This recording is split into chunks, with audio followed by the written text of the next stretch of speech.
before. How you think Crawford is? They are weight class for a reason, and he, you need to ask him. The boxing world is ablaze with anticipation as a fiery rivalry brews between Terence "Bud" Crawford and Canelo Alvarez. Set to collide on September 13, 2025, what started as a professional showdown between two generational talents has transformed into a deeply personal grudge match. The temperature of this blockbuster fight soared even higher on March 26 when a confrontation at an airport turned physical. Crawford, never one to shy away from drama, reportedly grabbed Canelo by the collar and shoved him during a heated exchange. Security intervened before it escalated further, but the tone was set. This fight is no longer just about belts, pound-for-pound rankings, or legacy. This is personal now. To understand how we got here, we need to rewind. Crawford, the undisputed welterweight champion, solidified his reputation by dismantling Errol Spence Jr. in a one-sided bout that shocked even his most ardent supporters. Since that dominant victory, Crawford has made no secret of his desire to take over the super middleweight division, where Canelo currently reigns. He has publicly criticized Canelo, calling him overrated and vowing to expose him. After moving up from 147 to 154 pounds, Crawford is now making the leap to 168. His camp believes this transformation is not only feasible but strategic. Though his most recent bout against Israel Madoff raised some questions given it wasn't as dominant as expected, Crawford still walked away with the win. Critics saw vulnerabilities, especially regarding his ability to deal with bigger opponents. But his longtime trainer, Brian "Bomac" McIntyre, dismissed those concerns, saying Madoff was underrated and the fight showed Crawford's ability to adapt rather than falter. Now reportedly walking around at 185 pounds, Crawford has posted pictures of his bulked-up physique, silencing skeptics who questioned whether he could withstand Canelo's power. His transformation is more than physical, it's psychological. He's making a statement. He's not just dipping into the division, he's here to take over. Meanwhile, Canelo is preparing for a May 2 fight against William Skoglund in Saudi Arabia. That bout was originally intended as a stepping stone to reaffirm his dominance at 168 pounds. However, the unexpected airport altercation has shifted the narrative. Crawford's timing was strategic. By getting into Canelo's head just months before the biggest fight of their careers, he may have disrupted the Mexican star's focus. If Canelo takes his eye off the ball and underperforms or loses to Skoglund, the hype for the September clash could fade. Boxing fans know how fragile momentum can be. A weak showing could skew the narrative and hand the psychological edge to Crawford. This impending clash is multidimensional. It's about size, skill, legacy, and now bad blood. Crawford's team has been all in on this matchup from the start. They dismiss the notion that it's about a paycheck. Crawford, they say, is financially secure with various investments. For him, this is about greatness. He wants to cement his legacy as the best fighter of his generation. He's bringing the same fire he had against Spence, where he predicted a stoppage and delivered, knocking Spence down 3 times before finishing the job.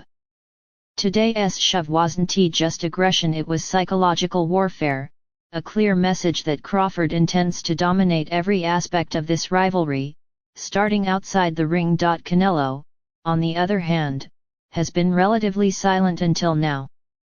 The airport incident likely changed that. While he's been focused on Skoglund, the personal nature of Crawford's challenge might bring out a more fiery side of the normally composed champion. With titles at 154, 160, 168, and even a stint at 175, Canelo has little left to prove. But one lingering question remains: does he still have the hunger? Crawford is betting he doesn't. He believes Canelo has grown too comfortable, fighting less dangerous opponents and coasting on his legacy. The verbal jabs have been just as sharp. Crawford referenced reports that Canelo demanded $150 million to fight him and $200 million to rematch Dimitri Bivol. "I'm a threat to his legacy," Crawford said. And he may be right. A loss to Crawford wouldn't just hurt Canelo's record, it could tarnish the near-mythical aura he's built over the years.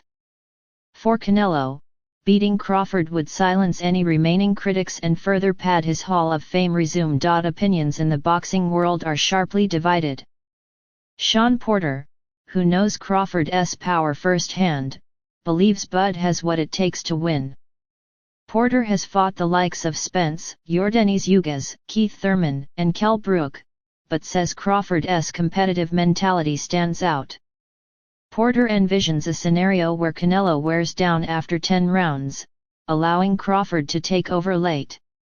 Still, he acknowledges that enduring Canelo's power for 12 rounds is no small feat, especially as Crawford's knockout rate has declined since moving up in weight. Shakur Stevenson has been predicting Crawford's victory since 2022.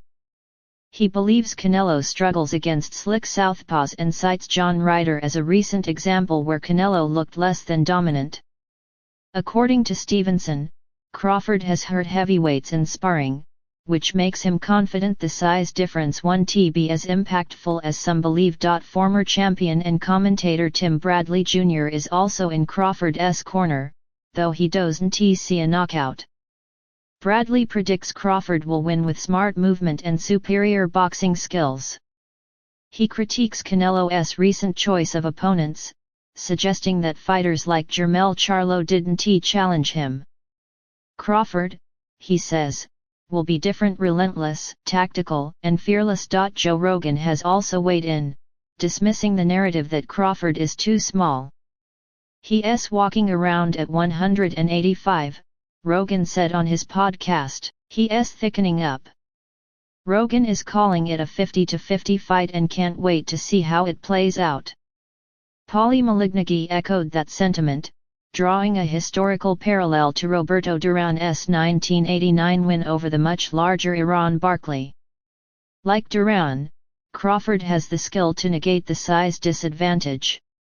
Malignaggi believes Crawford is the more complete fighter, with Canelo's power being his only clear advantage. Then there's Dimitri Bivol, who outboxed Canelo in 2022. Bivol believes mindset will be key. He praised Crawford's confidence and stance-switching ability, saying those could be the difference. He noted that Canelo looked strong against Callum Smith and Charlo, but neither believed they could win.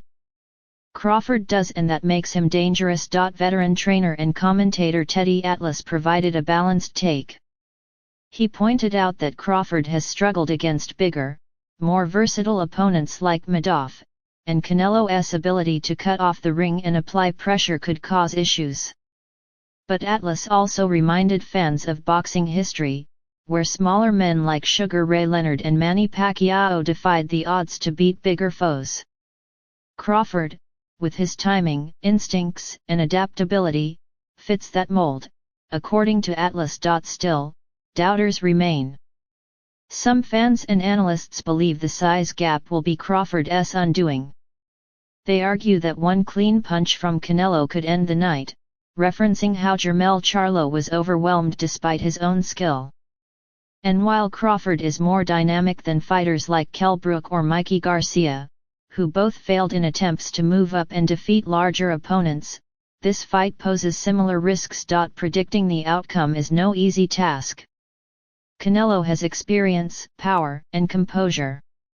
He's a technician who can slowly wear down opponents, cut angles, and deliver devastating body shots. If he starts strong and overwhelms Crawford early, it could be a short night. But if Crawford can weather that storm, use his footwork, and find his rhythm, he might be able to frustrate Canelo and control the fight in the later rounds. Personally, the edge leans toward Canelo. The size, the power, and his track record at 168 are hard to ignore. Crawford has never faced a challenge quite like this over a full 12 rounds. But if there's any fighter capable of shocking the world, it's Bud. His timing, his ring IQ, and his drive to prove the doubters wrong are unparalleled. This fight isn't just about belts, it's about legacy, pride, and history. Beyond the ring, this bout has all the elements of a cultural phenomenon. There are rumors of Netflix documentaries chronicling the build-up, whispers of Saudi Arabia's financial backing, and an edge of drama that transcends boxing.